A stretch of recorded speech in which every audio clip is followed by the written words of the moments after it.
Hello guys, welcome back to the channel, and in this video I'm gonna show you how to hide liked videos on TikTok accounts. So for that you just need to log in your account and open the app and just click here to the profile section, and after that you just need to click on this three dot here.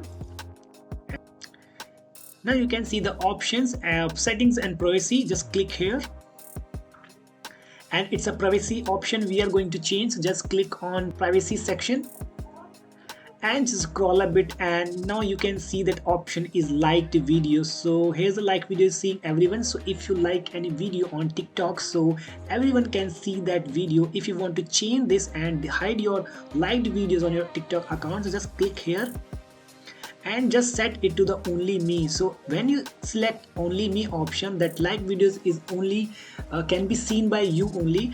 Nobody can see those videos that you are liking on TikTok account. So this is how you can hide your liked videos on TikTok account. So this is a very good option. If you want to turn on this, so please do it, and this is how you can make it private.